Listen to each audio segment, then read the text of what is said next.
Welkom bij het tv-programma De Man achter de minister. Mijn naam is Rut Sinkler en vandaag ga ik in gesprek met minister Silvano Chong Ahin van Ruimtelijke Ordening en Milieu. Goedendag minister. Goeiedag. Fijn dat u er bent en dat u tijd heeft gemaakt om bij ons te zijn vandaag. Dankjewel.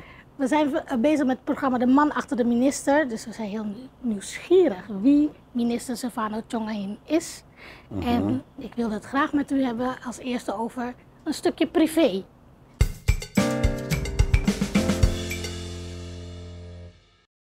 Uit wat voor soort gezin komt minister Silvano? Nou, dankjewel voor deze gelegenheid.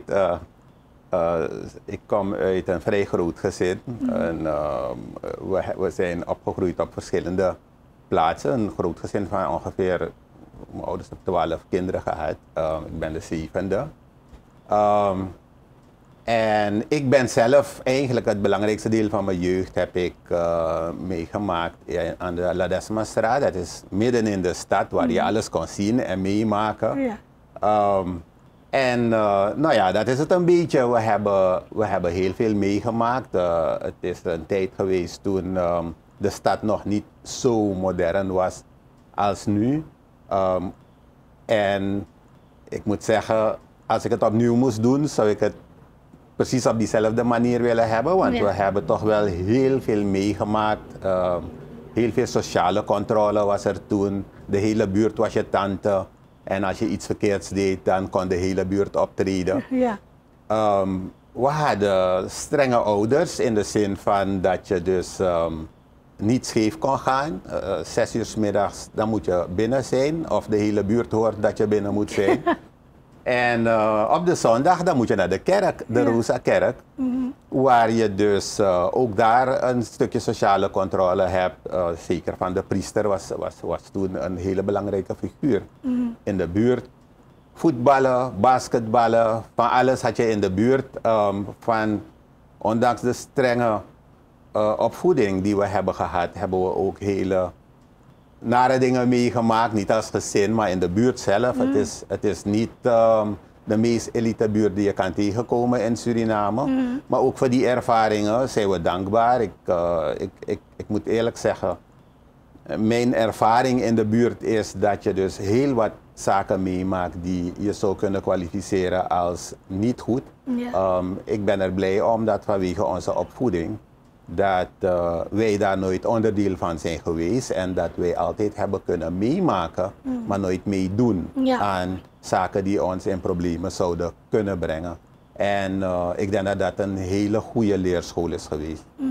En dat u het heeft gezien van beter gaan we niet die kant op, want het is gewoon niet, pakt niet goed uit. In ons gezin zou dat een beetje moeilijk gaan. Ik denk dat het niet zou kunnen. Nee, u bent de zevende, zei u al, van de 12, dus eigenlijk zo'n beetje in het midden. Ja. Hoe was dat? Als klein jongetje, hoe ging u daarmee om? Ik denk dat ik een van de verwende kinderen ben geweest. Je hebt dus het verschil tussen mij en mijn oudste broer die nu overleden is vrij groot. En op een gegeven moment zijn zij ook je vader en je moeder. Klopt. Dus je wordt door verschillende mensen opgevoed. For some reason denk ik wel dat ik een beetje werd verwend door niet alleen mijn ouders niet, maar zeker mijn oudste broers en zusters. Die vrij veel aandacht aan me schonken. En een beschermd bestaan eigenlijk. Misschien was u gewoon heel erg lief en schattig. Ik denk het ook. Ik denk nog steeds, maar goed. En wat droomde u van als kleine jongen? Wat wilde u worden? Nou, mijn eerste passie was om priester te worden. Maar al heel gauw heb ik ontdekt dat dat niet zou kunnen. Maar dat was dus mijn eerste passie. Daarna wilde ik heel graag elektrotechnicus worden. Ik kon geen elektrotechniek studeren hier op een gegeven moment. En ik heb me toen ingeschreven toen ik ging studeren als economie, studierichting economie. Op een gegeven moment ging het heel traag en mijn ouders werden natuurlijk op een gegeven moment boos en zeiden van oké, en nu gaat het gebeuren, want terwijl ik bezig was met economie was ik ook bezig met het repareren van radio's en televisies.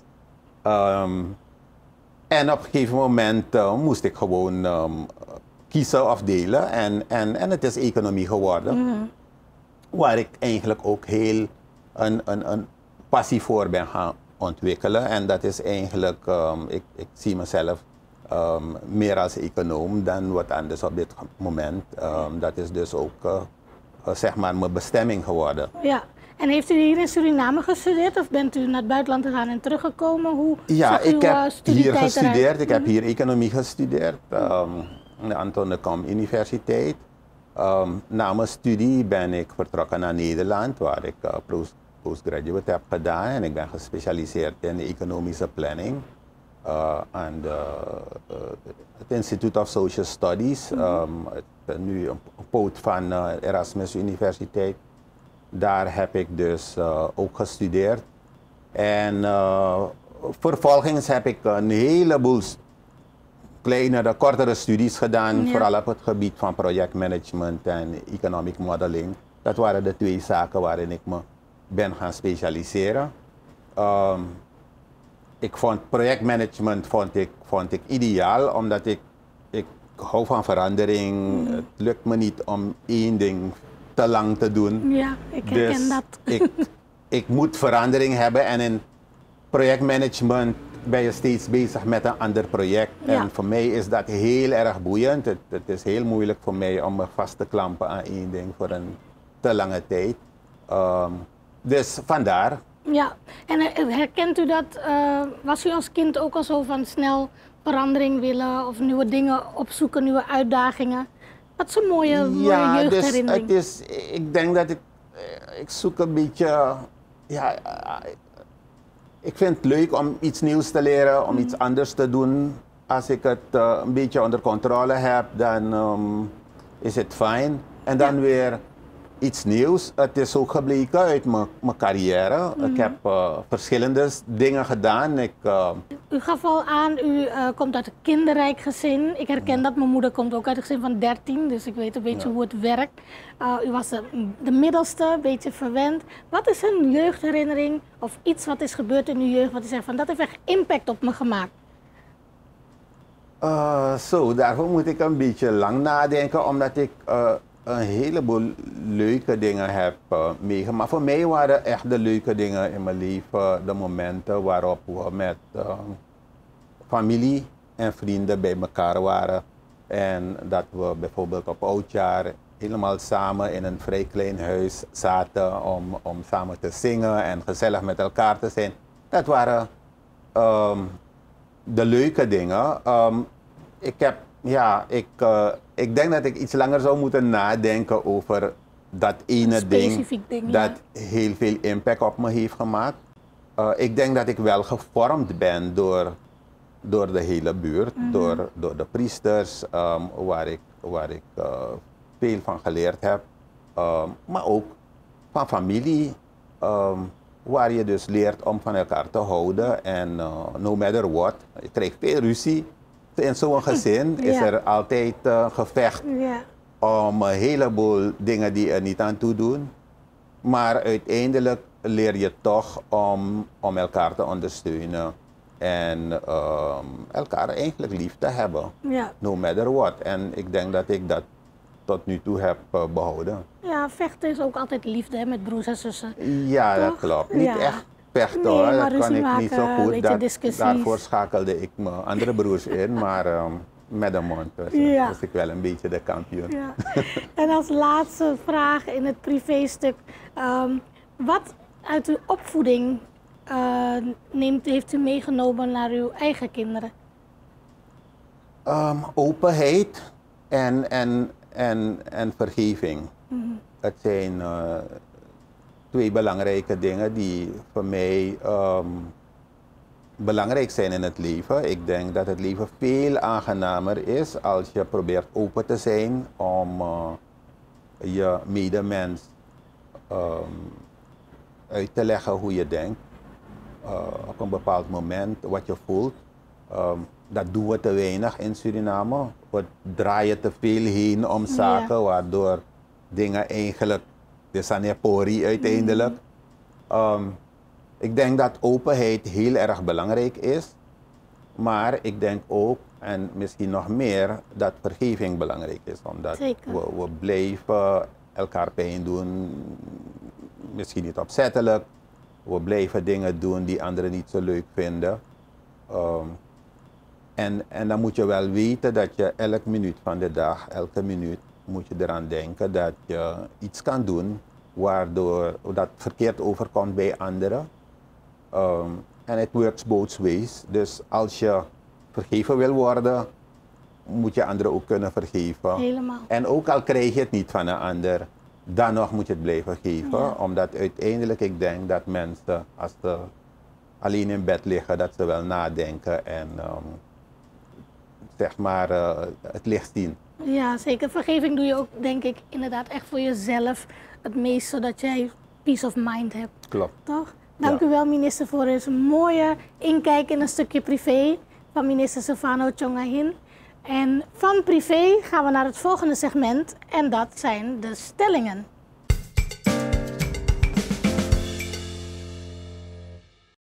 Minister Tjongahin, ik heb 3 stellingen voor u waar u op mag reageren. Okay. Ja, de eerste stelling is, als mannelijke minister moet je streng en autoritair zijn, anders loopt iedereen over je heen. Absoluut niet. Ik denk niet. Ik geloof niet in autoritair zijn. Ik geloof in praten, dialoog. Ik hoef niet autoritair te zijn. Ik denk dat wederzijds respect veel belangrijker is. Ik ben, zoals ik eerder zei, ik probeer open te zijn naar iedereen toe. Mijn medewerkers weten hoe ik in elkaar zit. Ik probeer duidelijk te zeggen wat ik van ze verlang. Ik heb weinig last van protocolaire zaken en allerlei toestanden die het leven alleen maar moeilijker maken. Niemand hoeft een stoel voor me te trekken of dat soort zaken zijn niet besteed aan mij. Nee. Maar we moeten wel weten waar we staan. We moeten wel weten wie op welke stoel zit. Ja. Omdat autoritair zijn hoeft niet. Het maakt mensen bang en het blokkeert. Maar als we elkaar respecteren en goed weten wat onze plaats is. En als je het niet weet, dan zal ik je herinneren. Het heeft niks met autoriteit te maken. Het heeft alleen maar te maken met het herinneren dat er stoelen zijn die voorbehouden zijn. Die van jou en deze van mij. En dat ik een verantwoordelijkheid heb. Ik denk dat als we dat van elkaar begrijpen, dat het leven veel aangenamer is en dat je veel productiever kan zijn. Ja, duidelijke grenzen, kaders en iedereen weet wat hij of zij moet doen. Dat klopt. Ja, oké. Vrijheid en vrijblijvendheid zijn 2 compleet verschillende dingen. Helemaal waar, helemaal waar. En als mensen het verschil weten, dan gaat alles goed op rolletjes. Ja. Dan komt het wel goed. Oké, dank u wel. De tweede stelling, minister, die ik u zou willen voorleggen is, als het aan mijn gezin/familie ligt, komt er geen tweede termijn als minister na deze. Ik moet u eerlijk zeggen dat ik bij de aanvang van mijn zittingsperiode heb ik wel een paar doelen geformuleerd. Ja, die ik heel graag in 1 termijn zou willen halen. Mijn uitgangspunt is geen 2 termijnen. Het ministerschap, moet u weten, van mij, ik had het eigenlijk afgezworen. Een jaar voordat ik minister werd, heb ik heel duidelijk gezegd, dit ding wil ik nooit doen. Ik heb het geluk gehad dat ik door, als je het mij vraagt, elke voorgaande regering ben gevraagd om minister te zijn. Of het nou de NPS of andere regeringen. Ik ben altijd gevraagd en ik heb altijd nee gezegd. Omdat ik het niet echt zag zitten. Ik dacht toen dat mijn bijdrage ook anders geleverd kon worden. En dat heb ik dus ook gedaan. Deze keer is het een beetje anders gegaan en ja goed, ik heb het geaccepteerd. En ik heb een aantal doelen die heb ik geformuleerd en ik hoop dat ik ze in 1 termijn kan halen. Als het van mij afhangt, zit er geen tweede termijn in. Ik denk dat ik toch wel iets anders zou willen doen na de 5 jaar van deze termijn. Dus waarschijnlijk zal iemand anders het moeten doen. Iemand met veel meer dynamiek en energie. Mijn uitdaging is om iets neer te zetten. Het is een nieuw ministerie. Ja. Het bestond niet vooral, er bestond wel een ministerie ruimtelijke ordening, maar daar gebeurde er helemaal niks. Mijn uitdaging nu is om het neer te zetten. Ja. En daarna mag iemand met veel meer energie en geduld en dynamiek die van de politiek houdt, die mag het dan doen. Die mag het overnemen en verder uitbouwen. Ik wil straks zeker in het volgende segment meer van u weten over wat u hierna gaat doen. Maar daar komen we straks op. De laatste stelling in het stellingenblok is: als mannelijke minister zie ik het belang van vrouwen in de politiek. Ja, helemaal. Ja. Als ik het mocht bepalen, zouden we, no offense aan president Santokhi hoor, uitstekend verder, maar als ik het zou mogen bepalen op dit moment, ik denk dat het tijd is voor een vrouwelijke president. Ik ben het met u eens. Helemaal, en ik meen het ook. Ja. Echt waar. Is Suriname er klaar voor?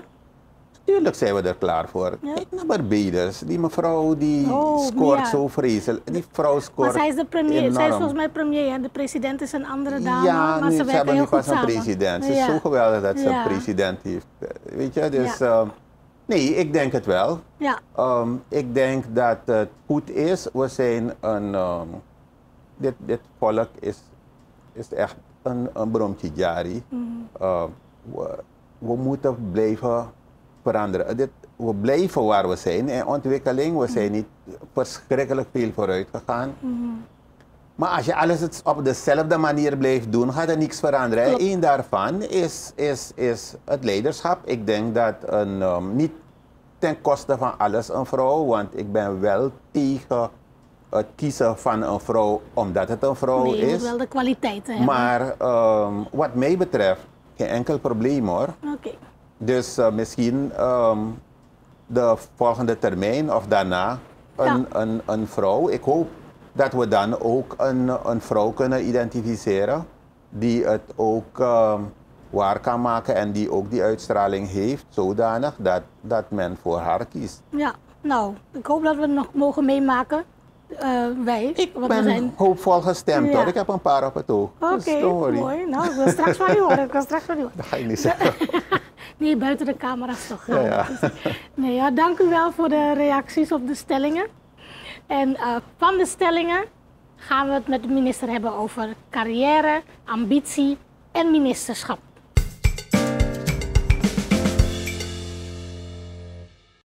Minister Silvano, u heeft al een beetje aangegeven wat u hiervoor deed. Net voordat u minister werd in 2020, wat was toen uw functie?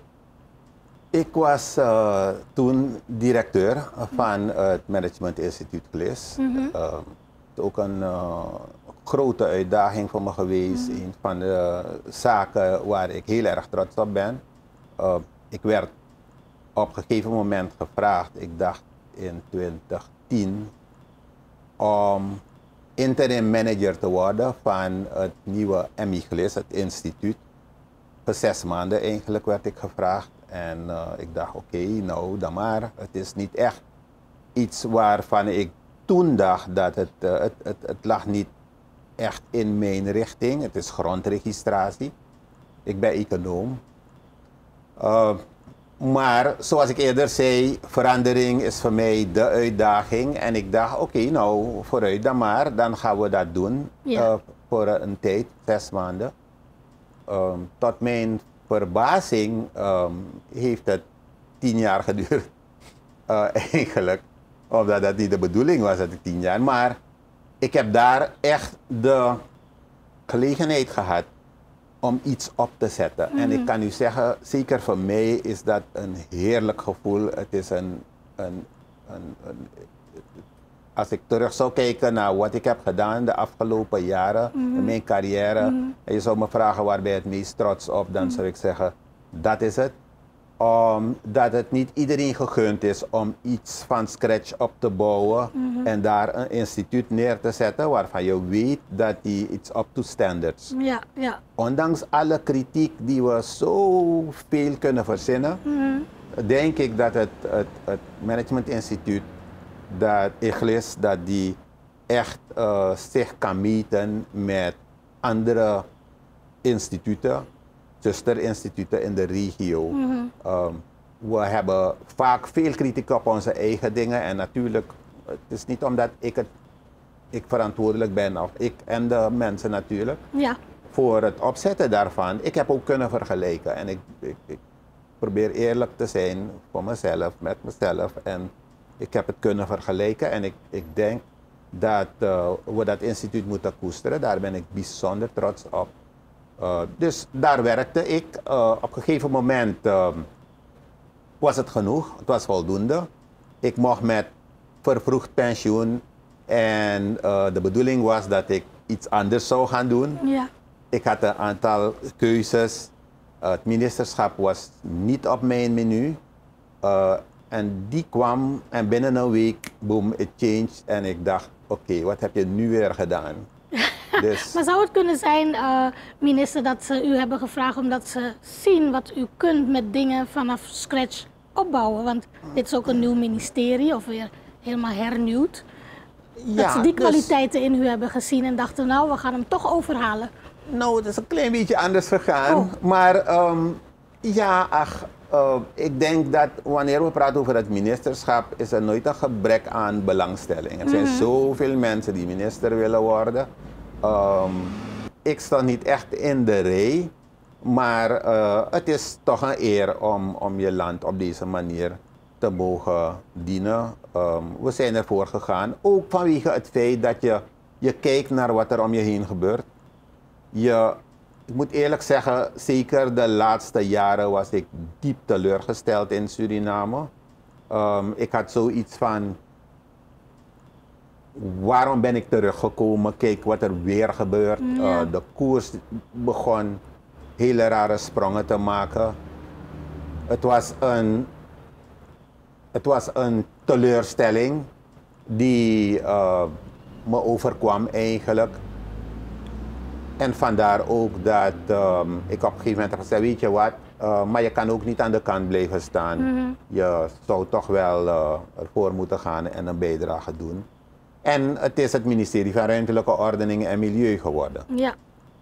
Nieuw ding. Helemaal nieuw, dus u mag weer mag lekker weer gaan opbouwen. bouwen. Waar ligt uw grootste uitdaging binnen dit ministerie, zou u zeggen? Mijn grootste uitdaging is om de ruimtelijke ordening, om een kiem te leggen daarvoor.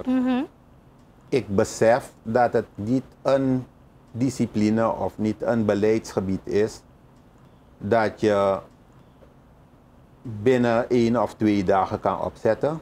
Er is enorm veel te doen, maar we moeten het hebben. Ja. We staan aan de vooravond van grote investeringen. We zitten allemaal een beetje te wachten op de inkomsten die we moeten gaan krijgen uit de oliesector. Maar niet dat alleen hoor. De wereld verandert. Ik denk dat ook zonder de oliesector Suriname stappen vooruit zal maken.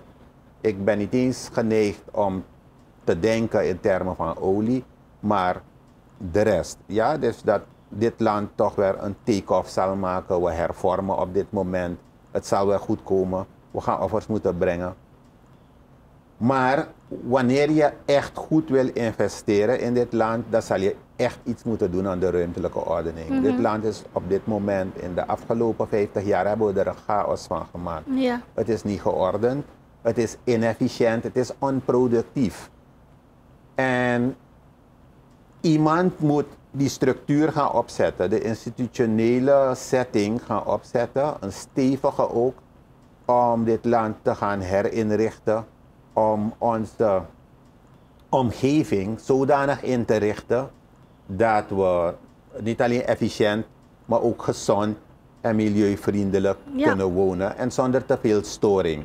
Het kan niet zo zijn dat je investeert in een woonwijk, je betaalt er dik voor en vervolgens komt er iemand die een of andere politicus heeft omgekocht met een vergunning om een lasfabriek of een lasbedrijf naast jouw mooi huis neer te zetten. Dat moet niet kunnen. Dat gaat niet. Maar om dit te veranderen, ik weet dat iedereen binnen 2 jaar en 3 jaar verandering wil hebben. It's not gonna happen. Het heeft zijn tijd nodig. Het heeft zijn tijd nodig, maar niet alleen tijd, want ik kan 15 consultants laten halen die allemaal mooie wetten voor ons maken. Het ligt hier in de mindset van de Surinamer. Alle andere instituten moeten er nog aan gaan wennen dat er een ministerie van Ruimtelijke Ordening is. Want een heleboel van die taken die bij dat ministerie zouden horen, zijn versnipperd over andere ministeries. Oh ja, die moet u allemaal weer terughalen. Dat wordt een probleem om ze weer terug te halen en ze te harmoniseren. En iedereen on one track te zetten en ze die discipline bij te brengen van hier mag dit wel en daar mag dit niet. En dat zal een tijdje duren. Ja. Maar als ik alvast een kiem kan leggen, de wetgeving, het instituut kan opbouwen, de studierichting ruimtelijke ordening op Anton de Kom Universiteit, zodat er een nieuwe aanwas komt van deskundigen. Experts, Als wij de mensen op het traject zetten van nadenken over onze ruimte, als we dat hebben gehaald, dan zal ik blij zijn.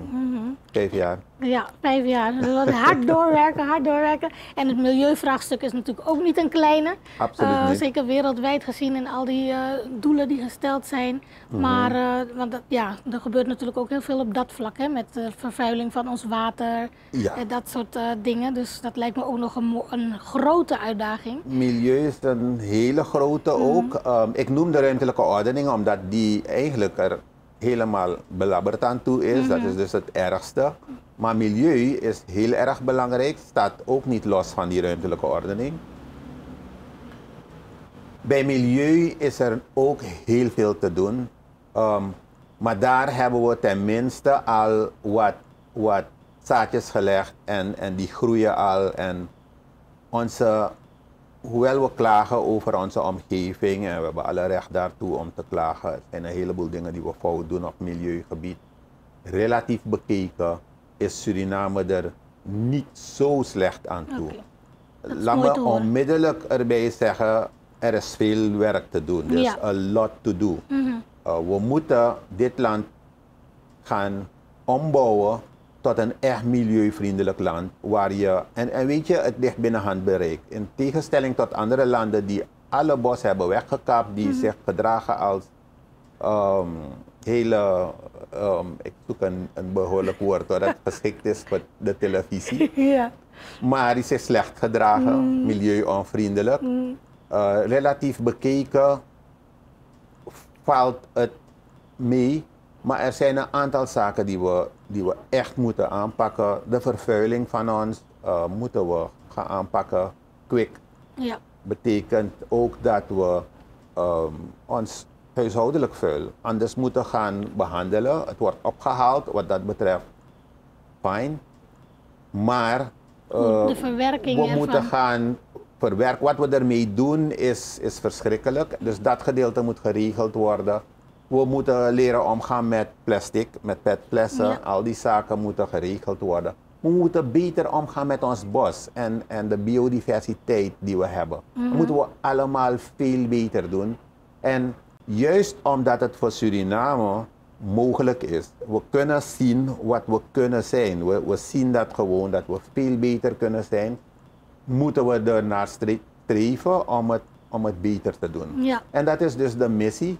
Om Suriname tot een milieuvriendelijk land te maken. Het is niet moeilijk om dit land schoon te houden. Het is niet moeilijk om onze biodiversiteit te beschermen. We hebben gewoon de politieke wil nodig. Die moet aanwezig zijn. We moeten met elkaar samenwerken. Want alleen de overheid kan het niet doen. En we moeten actie ondernemen. Ja, dus we moeten niet alleen maar mee praten. We gaan ook doen. We have to do. Correct. Laatste vraag, minister, in dit segment. U heeft al aangegeven, als het aan u ligt, geen tweede termijn als minister. Wat gaat u hierna doen? Wat zou u willen doen? Nou, laat me het zo stellen. Ik ga sowieso niet thuis zitten. Veel meer vrijwilligerswerk. Maar ik denk dat ik toch wel me prettiger voel in de consultancy. Als ik dat zou kunnen doen, zou ik dat wel heel erg fijn vinden. Ik zie mezelf als technocraat, niet als politicus. Mijn agenda is eigenlijk altijd gebaseerd op kennis en ervaring en wetenschap. Ik laat me daar leiden met de kennis. Dus niet met populistische acties en dergelijke. Daar ben ik niet echt geschikt voor. Dus ik zou, denk ik, het liefst op de achtergrond willen zijn om de politici die vaardigheid wel hebben, om ze bij te staan, om dit land veel beter tot ontwikkeling te brengen en meer evidence-based policy neer te gaan zetten en te ondersteunen. Dat zou ik fijner vinden. Ja, oké, dank u wel. Ik denk dat heel veel mensen erbij gebaat zullen zijn in Suriname, ook als we inderdaad nog gebruik kunnen maken van uw kennis en uw kunde op dit vlak en op een heleboel andere vlakken. Dus mooi om meer te weten over uw ambities en wat u hiervoor gedaan heeft. En van het carrière segment gaan we met de minister een spel spelen. Het woord associatiespel.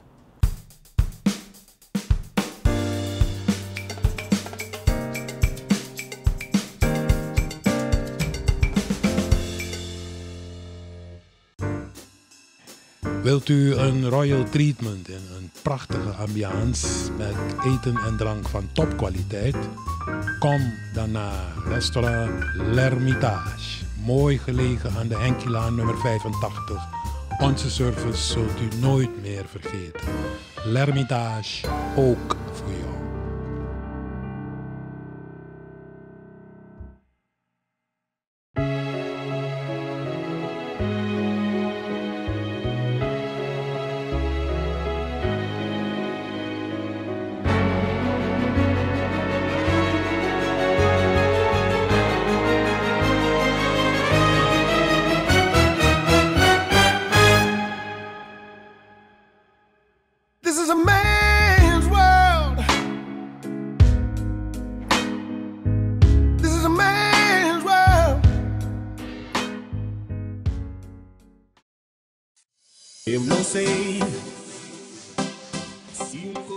Bent u op zoek naar kwalitatieve goede onderdelen voor uw graafmachine en een uitstekende aftersale service? Dan bent u op het juiste adres bij K-Track Heavy Equipment Rental NV. Een complete en ruim gesorteerde zwaarmaterieel-onderdelenzaak in Paramaribo. U bent bij ons terecht voor onderdelen van allerhande zwaarmaterieelmerken zoals Hitachi, Samsung, Hyundai, Case, Doosan, Kobelco en Caterpillar. De beste onderdelen voor motoren zoals Iveco, Isuzu 4 en 6 cilinders, Mitsubishi, Cummins 5.9 en 8.3 haalt u bij ons.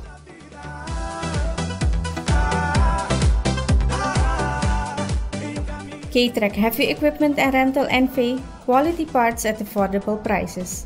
Wilhelmina Straat 43.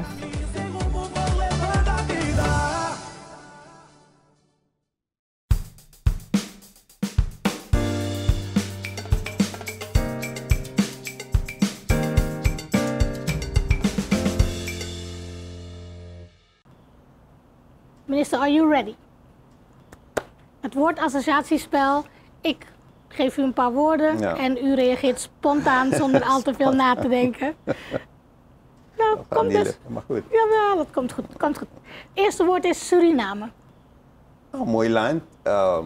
Ik ben een beetje hooked on Suriname. Het lukt me niet om langer dan een jaar in het buitenland te wonen. Dus this is my home. Yes, this is home. Het tweede woord is vakantie. Ik ben aan vakantie toe. Ik denk dat het voorbij na 1,5 jaar ministerschap, intensief werken, vrijwel elke dag heel laat naar bed gaan, ben ik echt aan vakantie toe. Ik zou dit jaar nog eigenlijk een beetje vakantie willen hebben.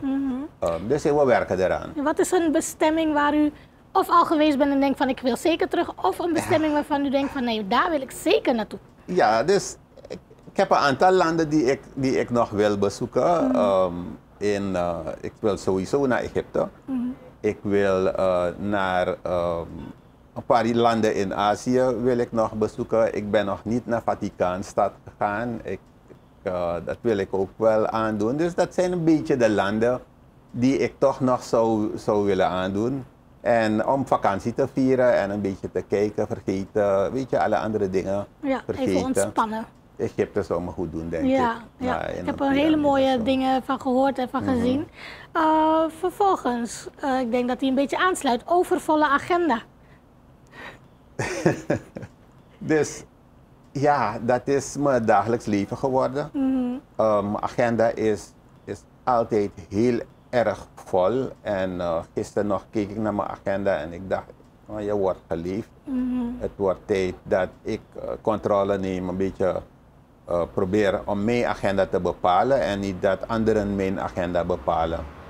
Het is heel erg moeilijk, maar we doen ons best en elke dag lukt het me een beetje om meer te doen in de sociale sfeer. Ja, dat is heel mooi, want dat geeft u wat ontspanning. Het is niet erg veel hoor, ik heb een uurtje per week. Dus. Ja, nou, maar het begint allemaal met een uurtje, dus dat is heel mooi. Vervolgens minister Sport. Oh god, tot mijn spijt sport ik al zo lang niet. Dat is zo jammer. Ik heb al elk jaar 31 december mijn grootste voornemen om opnieuw te beginnen met sport. Ja. Ik deed vroeger aan basketbal.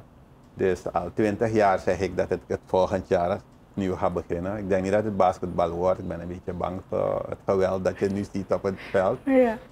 Maar dat is een van de zaken waar ik echt heel hard aan moet gaan werken. Nou, misschien een tip voor uw minister. Sporten ook met 1 uurtje per week beginnen, dat is al een begin. Weet u hoe dat werkt? Want iedereen zegt ja, je moet tijd maken. Dat is waar en dat probeer je ook. Maar het moment, wanneer je een druk bestaan hebt, het moment dat je een vrij uurtje hebt, wil je echt een beetje in je bed liggen en rusten. En denken van, ik slaap al zo weinig. Je slaapt misschien maar 4 uur per avond. En je denkt van, eindelijk een uurtje, laat me even rustig slapen. Of gewoon rustig zitten op een bank met een glaasje Parbo bier of een wijn.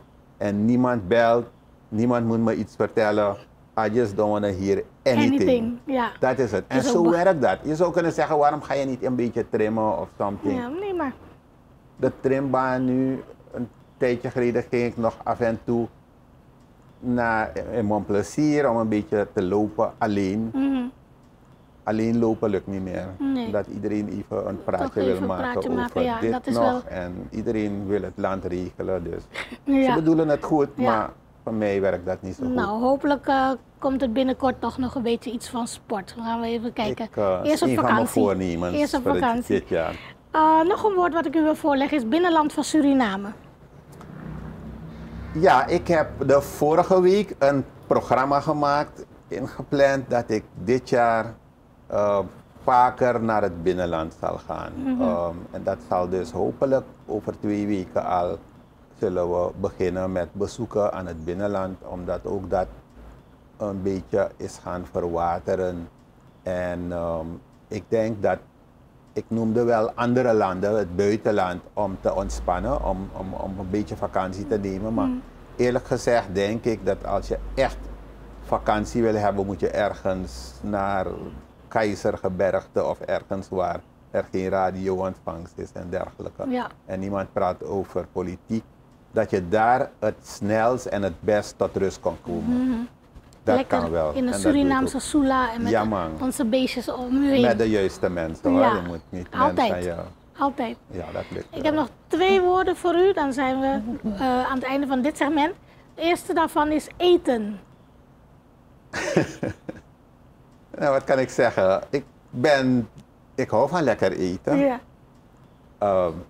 hoe vreemder, niet vreemd in de zin van dat ik een slang ga eten of zo, maar hoe anders, hoe beter. Ik hou van experimenteren.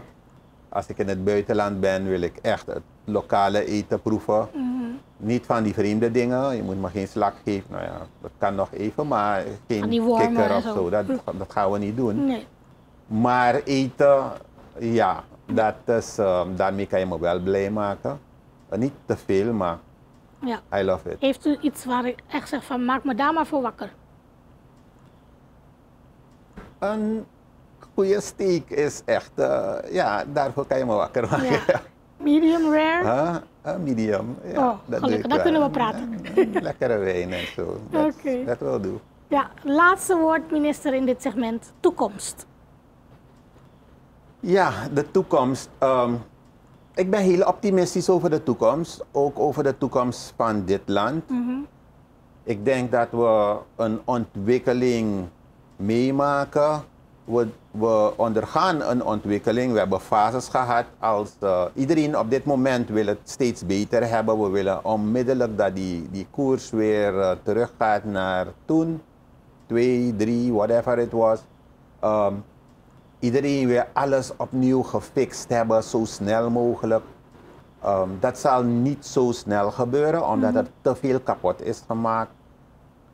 In dit land, we hebben de grote fout gemaakt om de motor van onze economie, dat waar we eigenlijk helemaal voor de ontwikkeling van dit land afhankelijk van zijn, en dat zijn goede, sterke instituten. Een land ontwikkel je niet, ook al zet je Einstein op elke ministerpost. Je gaat het niet kunnen ontwikkelen als de instituten kapot zijn. En een heleboel van onze instituten zijn kapot. Ik wil geen vingers wijzen. Het is niet mijn bedoeling om te zeggen, die heeft het gedaan, wij hebben het gedaan. Die instituten zijn zo zwak vandaag de dag, dat je zo weinig kan ondernemen. Want weet u, het is niet alleen een kwestie van zet mensen met allerlei titels op die posten. Het gaat om hoe functioneert dat instituut. Ja, hoe zijn onze taken verdeeld? Hoe is dit instituut geaccepteerd of wordt het gedragen door de gemeenschap? We hebben, na de onafhankelijkheid hebben we ervoor gekozen, op een gegeven moment, ja, we hebben er echt voor gekozen om dit land fundamenteel kapot te maken, systematisch, door complete foute keuzes te maken. Niet alleen in mensen, maar ook in ontwikkeling.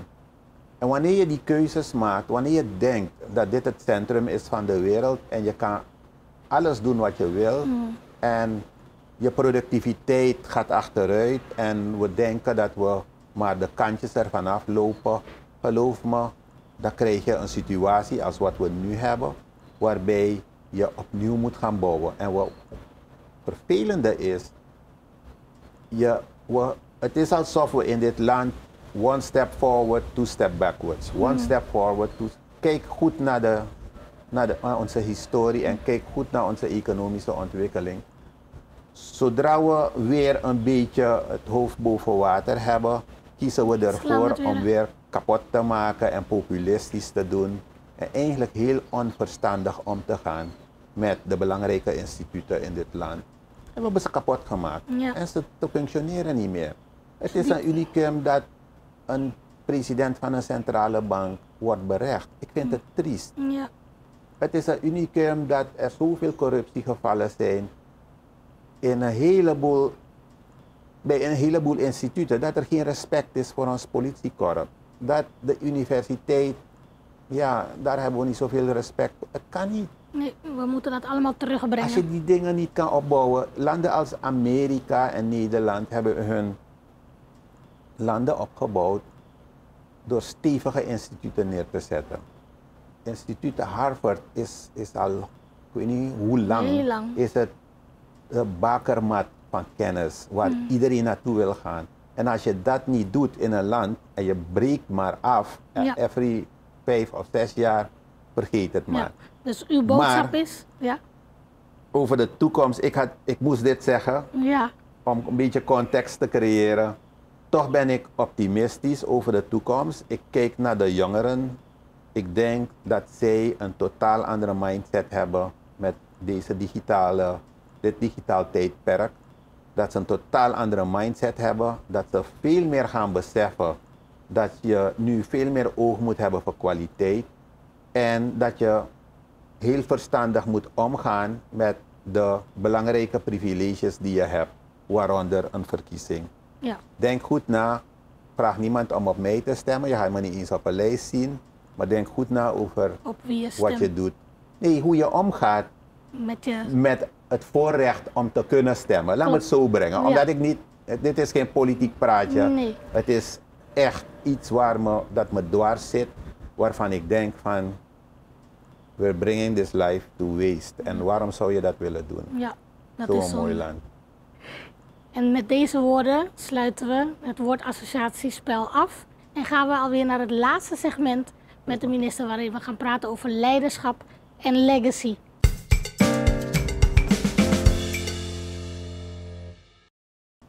En eigenlijk had u het daar net al een beetje over leiderschap, legacy. Maar voordat we nog dieper daarop ingaan, wil ik aan u vragen. U bent nu minister. U zei net al van alleen lopen, trimmen wordt een beetje lastig, want iedereen wil met me babbelen. En niet dat dat erg is, maar dat kunt u niet meer rustig trimmen. Hè? Mensen kijken naar u, u bent een voorbeeld, een rolmodel misschien wel. Hoe gaat u om met die verantwoordelijkheid? Ja, die verantwoordelijkheid is een vrij zware, omdat ik een simpel mens ben. Ik wil graag met heel eenvoudig rondlopen, naar de Chinese winkel gaan en dingen Kan dat doen. nog? Het kan natuurlijk, alles kan. Toch moet je rekening houden met een aantal zaken. Ik heb me nooit misdragen, dus ik denk niet dat ik daar last van heb. Maar het is dus waar dat de mensen zien je. Ik moest er aan het begin wel aan wennen hoor. Dat mensen, je bent minister, je komt ergens aan en iedereen is ineens anders, begint een andere houding aan te nemen. Ik denk van, why? I'm still the same. Dus, daar moest ik nog even aan wennen. Ja. Maar goed, het gaat niet om de persoon Silvano, het gaat om de functie, het gaat om die stoel waarin jij mag zitten. En die moet je met waardering behandelen. Ook jij als minister moet daar cachet aan geven. Je moet een zekere invulling eraan geven, omdat het nogmaals, het gaat om de positie. Ja, En we kunnen niet toestaan dat die positie gedevalueerd wordt. klopt. Want ik heb zelf ook ontdekt, ik ga u heel eerlijk zeggen, ik heb vaak bij vorige regeringen heb ik meegemaakt dat je dus alle ministers bij elkaar hebt en dan sta je daar en je luistert en ik denk van, ik wil hier niet zijn. Maar het punt is dat je kan je afvragen, waarom wil je daar niet zijn? Het is een eerbare functie, het is een voorrecht om deze functie te mogen bekleden. Wanneer ik nadenk over, maar waarom wilde je dat niet? Dan is de conclusie die je kan trekken is omdat een paar van de mensen, niet allemaal, maar een paar van de mensen hebben er een slechte invulling aan gegeven, waardoor je een stukje devaluatie krijgt van het ambt. Ja, Als je erin zegt zit, u heel mooi. ligt het aan ons om het ambt weer cachet te geven, weer waarde te geven. Ja. Omdat als je dat niet doet, dan verpest je het ook voor de toekomst. Dus ik besef wel dat met het aanvaarden van het ministerschap, met het bekleden van die functie, dat ik moet gaan dienen. Dat is wat je moet doen. Je moet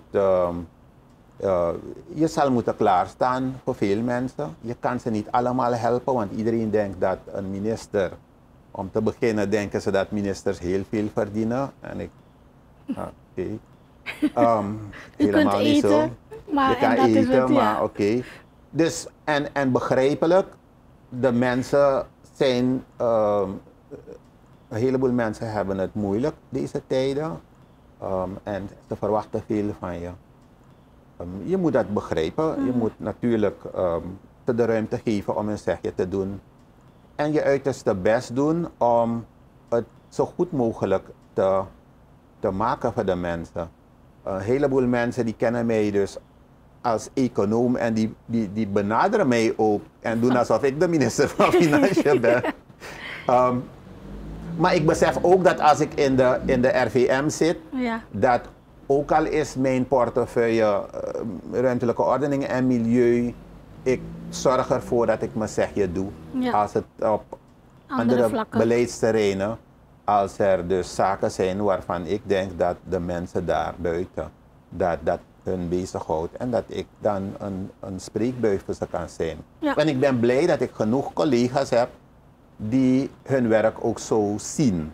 En die dus ook proberen om er het beste van te maken. Die beseffen dat ze voorbeeldfunctie hebben. Daar ben ik blij om. En ik vond het heel mooi dat u dat zei, minister. We moeten het ambt weer omhoog trekken en weer cachet geven. Dat moet. Niet omdat je de geweldige wil uithangen. Niet omdat je verheven bent boven anderen. Maar dat je dienend bent. Want daarvoor zit je daar. Je zit daar om de mensen die op je gestemd hebben en die je daar gezet hebben te dienen. Iedereen om ze te dienen en te proberen om het zo goed mogelijk te doen. Nooit zullen mensen altijd tevreden zijn. Dat gaat niet. Altijd mensen die vinden dat je links had moeten gaan in plaats van rechts. Zei Steve Jobs het niet? Als je iedereen tevreden wil stellen, moet je ijskoolman worden. Klopt. Dan moet je ijsjes gaan verkopen, daar is iedereen blij mee. Mensen hebben het tegenwoordig moeilijk. Maar goed. Dus dat ook, hè. Waar had u inspiratie vandaan om elke dag inderdaad weer te kunnen dienen of geïnspireerd te zijn om uw werk te gaan doen en een positieve impact te maken zoveel mogelijk? Wie inspireert u? Ik heb het tot gewoonte gemaakt, al lang hoor, om mensen goed te observeren. Vooral mensen die het moeilijk hebben. Je ziet ze lopen. Ik zit soms in de auto, ik kijk naar tegenwoordig mag ik zitten. Heb je chauffeur toch, dus daar kun je veel meer zien. Maar ook daarvoor hoor, als je met mensen praat, is het, je wil dieper gaan. Waarom dit, waarom dat, waarom heb je hiervoor gekozen, waarom, noem maar op. En dat inspireert me, omdat ik weet dat er een heleboel mensen zijn die rondlopen, die het beste van hun leven willen maken, de kansen niet hebben gehad. U weet nog, ik zei het al, ik ben in een heel bescheiden buurt opgegroeid. En bescheiden is een bescheiden woord om het te omschrijven. Maar het is een toffe buurt. Het was een hele toffe buurt. Waar er veel armoede was en je zag ook criminaliteit om je heen. En we zijn al heel snel om mensen om te oordelen over anderen. Die heeft dit gedaan omdat, alsof je het beter weet. En dat inspireert me. De gedachte dat er mensen zijn die niet het geluk hebben gehad om uit die omgeving te komen en eruit te klauteren en te studeren en te proberen om het beste van je leven te maken. Dat drijft me nog steeds. Dat is wat voor mij wel een grote inspiratie is. Als ik dat zou kunnen veranderen voor een heleboel mensen, dan zou ik heel tevreden zijn. Ja, oké, dat is wel een hele mooie wens, zeg maar. Ja? En wie weet, kunt u dat straks nog, wanneer u meer tijd heeft, na deze termijn, kunt u die bijdrage extra leveren. En we hadden het al een beetje erover, hè? Het ministerie van ROM, heet het ook wel toch, Ruimtelijke Ordening en Milieu, is nieuw. U geeft een nieuwe invulling eraan. Een heel nieuw team misschien wel. Welke leiderschapskwaliteiten zet u in? En kunt u ook als advies meegeven aan anderen die dit misschien binnen hun bedrijf moeten doen of komende politici? Welke leiderschapskwaliteiten zet u in om echt dat ministerie van grond af aan te bouwen? En dat het een goede basis krijgt? Ja, dus mijn manier van leiding geven, ik ben iets gekwalificeerd als een people manager. Het gaat om mensen. Ik denk dat als ik mijn mensen beter kan maken, dan kan ik de organisatie beter maken. Mijn rol is om te verbinden. Om de juiste mensen te identificeren en als ze de kwalificaties niet hebben, om ze ook de kans te geven om te groeien. Mensen begeleiden en ze op de juiste plek te zetten, zodat ze kunnen produceren. En ik denk dat, voor mij werkt dat. Het werkt niet 100%, want het is moeilijk in Suriname om de juiste mensen te vinden. Er zijn zoveel zaken die afleiden eigenlijk. Je hebt goede mensen. Ik heb een stel mensen werken die vrij jong zijn goed opgeleid. We moeten investeren in de mensen. De organisatie moet nog, zeg maar, de lijnen moeten nog beter worden uitgezet. En natuurlijk hebben we behoefte aan veel meer mensen en veel meer ervaren mensen die jonge mensen kunnen begeleiden. Dat vind je niet. Maar ik geloof erin dat als mijn mensen beter worden, Ja. als de schoonmaakster de beste schoonmaakster is van Suriname en als de IT-man de beste is, dan heb ik uiteindelijk ook het beste ministerie. Ja. En dat is dus mijn streven ook op het ministerie. Dus u gaat voor excellence. Dat iedereen kan al excelleren naar, jaren mijn naar motto. hun kunnen. Ja. Ik denk dat hij op mijn profiel al heeft gezien. Dat, Ja. dat staat er al Durf te zeker 10 jaar. excelleren, ja. Dus ja, klopt. Heel mooi. Dat zou je moeten willen doen. De kwaliteit verhogen, want dat is wat wij ontberen in Suriname. We zijn al blij als we een bedrijf hebben opgezet. We kunnen een Prado kopen, we kunnen 2 keer op reis gaan, dan vinden we het al goed genoeg. We don't go for more. Nee. En als ondernemers niet zeggen the sky is the limit, hoe gaat dit land kunnen zeggen the sky is the limit? Ja. Dus we leggen beperkingen op aan onszelf. Dus die die grote landen die ontwikkeld hebben miljardairs. Ja. En je zou zeggen, waarom moet je meer geld verdienen? Nee, daar gaat het niet om. Het gaat om de mindset. Het gaat om de mindset. Ja. Je moet wat ze noemen een kritische massa hebben. En het zijn niet altijd de liefste jongens, maar je moet een kritische massa hebben aan ondernemers, aan managers die zeggen the sky is the limit. Ja. Iedereen wil een gebouw van 2 etages, ik wil een van 10. Ja. Die andere komt en zegt ik wil een van 20. Ja. Alleen zo ga je als land Ja. vooruit. Als je jezelf allerlei beperkingen blijft opleggen en denkt van als je het even snel je zaken doet en het kan ook zo, de mensen moeten blij zijn dat ze nog dit krijgen. Je weet hoe we vaker redeneren toch? Van een beetje af-afhoe en niet beter. Ja. Dan gaat dit land ook Haal af-afhoe het beste blijven. uit jezelf. En Helemaal. is dat ook als laatste minister, is dat ook de boodschap die u aan de volgende generatie wil meegeven? Durf te excelleren? Natuurlijk. Durf te excelleren. Ja. Ga voor beter, steeds beter. Yes. Ja, en zet je in en zorg ervoor dat je in alles wat je doet, in alles dat je het allerbeste ook geeft. Het maakt niet uit wat je doet. Als je serveerster bent of Vuilnisman, brandweerman, be the CEO, best. alles. En ik kan je garanderen, ook voor de mensen zelf, want het is niet alleen voor het land, ook voor de mensen zelf, is het een manier om meer te verdienen of om beter te worden. Ja. En dus een beter bestaan te hebben. Ja. Je krijgt later ook voldoening daarin. Als je doel is 100 en je haalt 80, mogen we blij zijn. Ja. Maar als je doel is 80, moet je niet verwachten dat je altijd 80 gaat halen. Dus go for more. Ja. En steeds meer leren, blijven leren. Ik geloof in de mens die tot de laatste dag nog probeert te lezen om iets te leren. Want alleen op die manier kun je verder. Ja. Dank u wel, minister, voor deze mooie afsluitende woorden. Ik ben een vrouw van excelleren, excellentie. We gaan altijd voor het beste. Dus wat dat betreft vinden we elkaar. Ik wil u van harte bedanken dat u vandaag tijd heeft gemaakt om in het programma te zijn. Ik laat u niet met lege handen weggaan. U heeft het een beetje al gezien. Van het SAB mag ik u aanbieden een fles Borgu, waar u van kunt genieten wanneer u na een lange werkdag thuis komt. Helemaal. Om misschien nog wat extra lekker te slapen, die 4 uurtjes. En dit is van Zeepfabriek Joab. Ook een Surinaamse onderneming. Zij maken van natuurlijke producten uit ons Surinaamse bos en Surinaamse land. Maken ze verzorgingsproducten. Dit is een nieuwe mannenlijn. Dus voor haren, voor baard, er zit een scrub bij. Ik heb het niet echt nodig, maar goed, dankjewel. Nee, dat is een grap hoor. Iedereen heeft het altijd nodig. Dankjewel, ik waardeer het. Geniet er lekker van. En nogmaals dank dat u er was vandaag. Graag gedaan.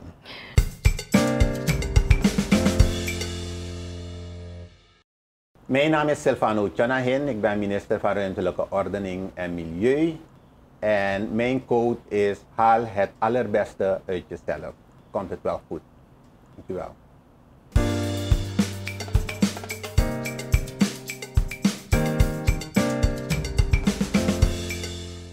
U heeft weer gekeken naar een aflevering van De Man achter de minister. Vandaag met minister Silvano Tjonahin van Ruimtelijke Ordening en Milieu. Mijn naam is Rut Sinkler. Bedankt voor het kijken.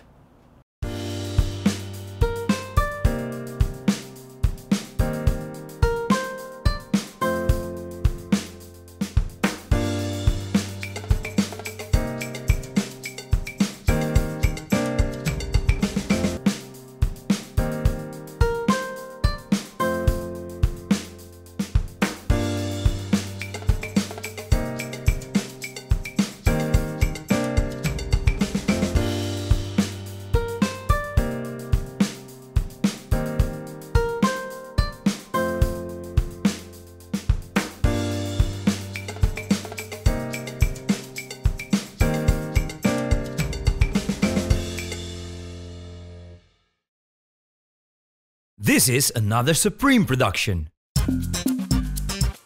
Supreme TV.